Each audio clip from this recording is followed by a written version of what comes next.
Why, hello everyone. Welcome to Redneck Ways. How's everybody out there in YouTube land? Hope everybody's set fine and dandy. Not doing too awful bad, guys, here in old Kentucky.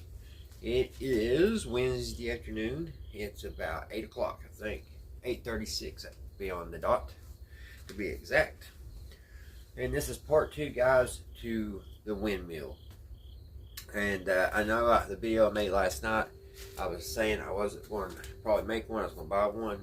But I came up with a way to make mine.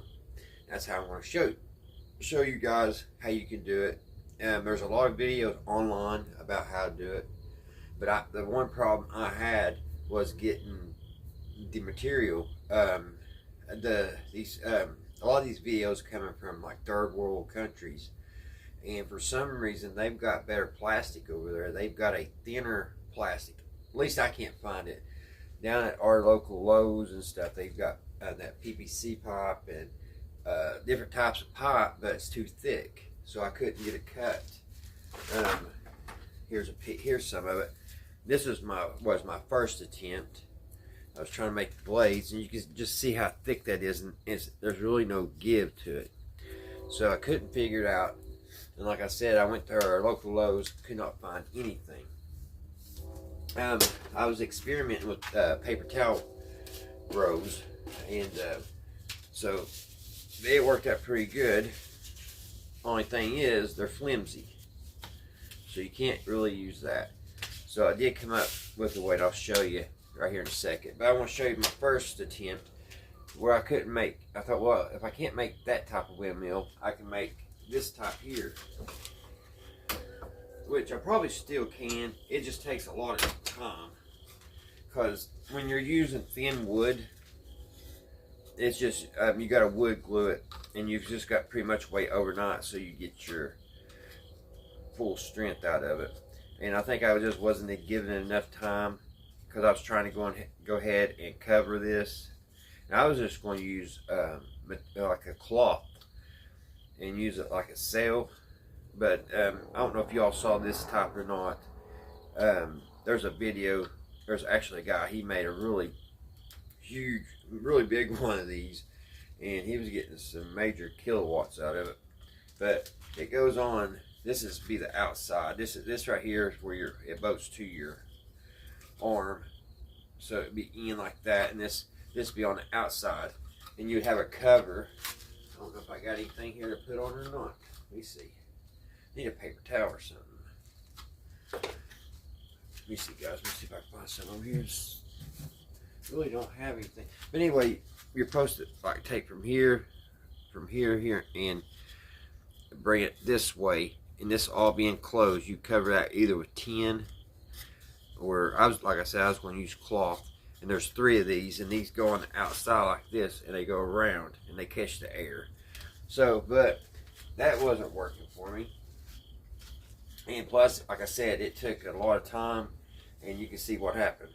I had a piece here, and I was trying to cover it. It came off. Now that I see it today, it's on. These 2 are on there really good. So if I would have just put it up there and let it sit overnight and done it, it probably would have worked. But I still had 2 more of these to make. So very big process, and I didn't know if it would work or not. So maybe a later date I might do it. And I was thinking maybe taking pop cans and cutting them and using the aluminum to cover this. I might do it one day. I don't know. Depends on how bored I get. So like I was saying, guys, the regular PVC pipe was too thick. So I was about ready to give up all hope. I thought, wait a minute. I was like, I know what would work.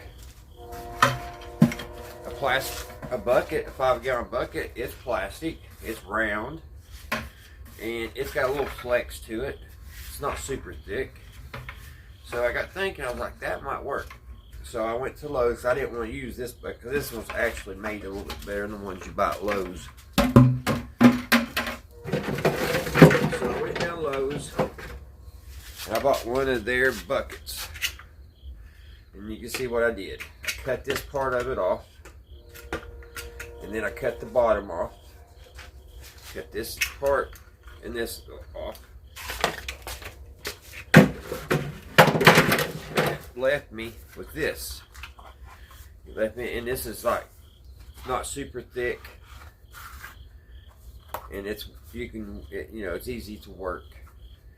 And what I did, since I already had these patterns from earlier today, experimenting with these, I just took those, put them on here, and I took my gold marker and I just traced it out, which I did a better job than that, but you see what I did, how I did it. I just traced it out like that, and then I took the jigsaw and I cut them out, and you gotta have 3 of those. And now I'll show you what I came up with, and I'll show you what else I had to do. But I'm still having problems, which we'll get to that. So let me get around here. You get it? So here's what I came up with, guys. I put them together. So we got 3. And then I just cut up a piece of plywood, and I used just some nut and bolts to anchor it.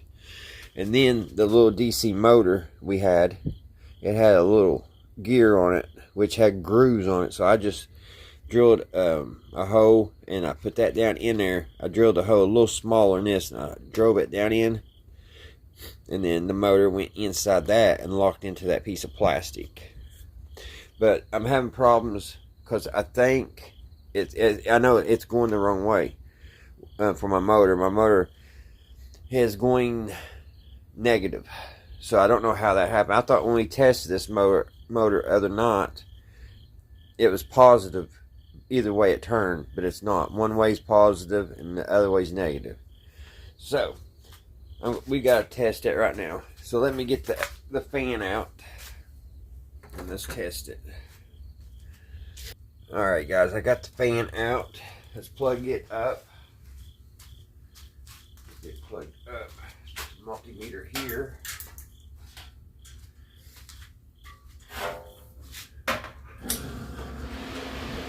got our fan blowing. I'll show you how this is working.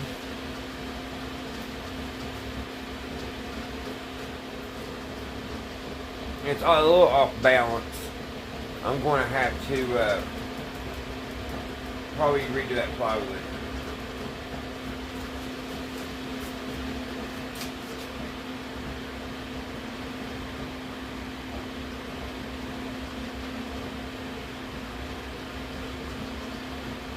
See, if it blows from behind, it's going to be positive. But if I do it this way,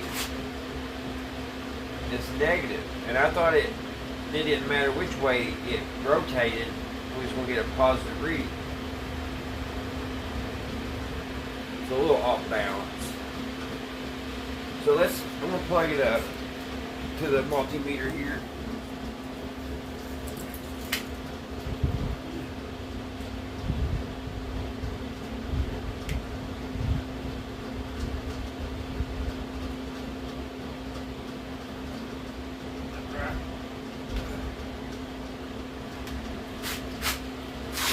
Going here. I accidentally hit the wires. Dang on, it's going to be a little bit trickier than I thought.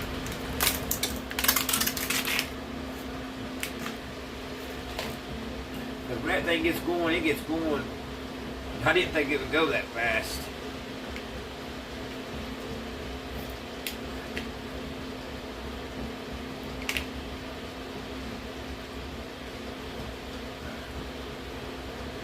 Try to hold these wires up out of the way.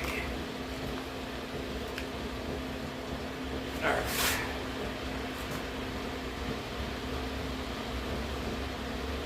Yep, just what I thought.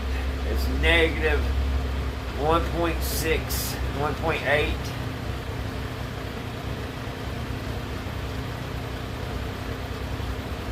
.9. This would be perfect if it was going the right way. Maybe we hit 2 volts.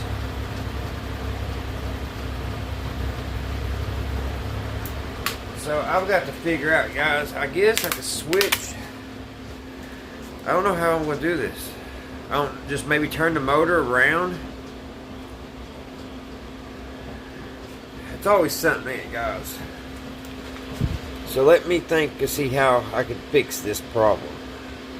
And I'll be back. Alright, guys.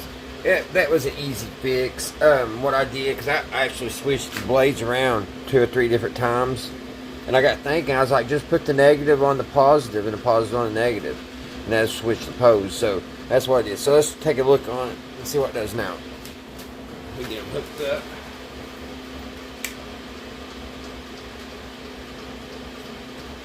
Alright, everything should be hooked up. I don't know if y'all can see the... Hold on it. My wires are dragging here.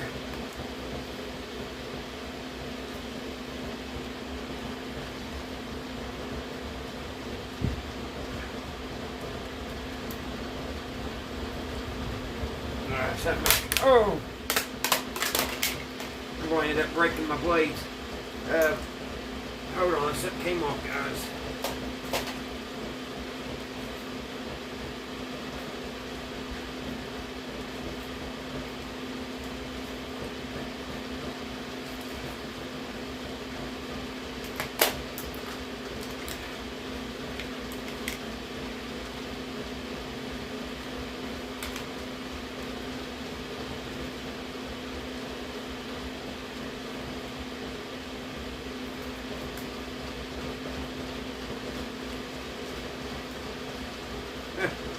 Everything came.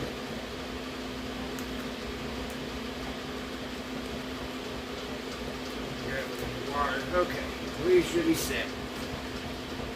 There we go.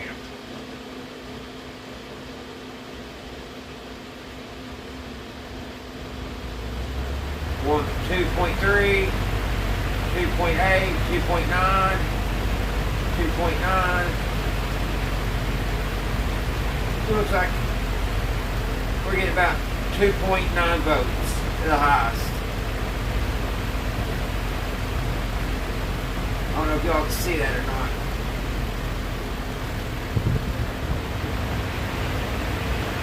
Put it up here, we're up to 2.86, 290, 293 volts. Alright, so I think we've got a win here. Only thing I've got to do now, guys, I'm going to have to recalibrate my centerpiece and see what, I got to get it more centered. It's off just a shade. So, I'm going to have to do some mathematics, I reckon. More of it. But this little thing, it locks in this little piece of plastic here, and it's done pretty good. So, I've got to get this centered just a little bit more. I might just leave it and see how it works outside in the elements. But I've got to get a stand. I've got to get a tail on it. I've got to finish it up. So this will be part 2, guys. But we got the blades made. And that's a very cheap way to do them. If you want to make one of these at home, if you just want to make it, have fun with kids, very easy project. You can make them right out of those 5-gallon buckets. And a 5-gallon bucket at Lowe's is $4.50. So, alright, guys. I hope everybody's doing great out there in YouTube land. And I hope everybody's well. And until the next one, I will see you right here. Redneck Ways. Bye, guys. See you on the next trip.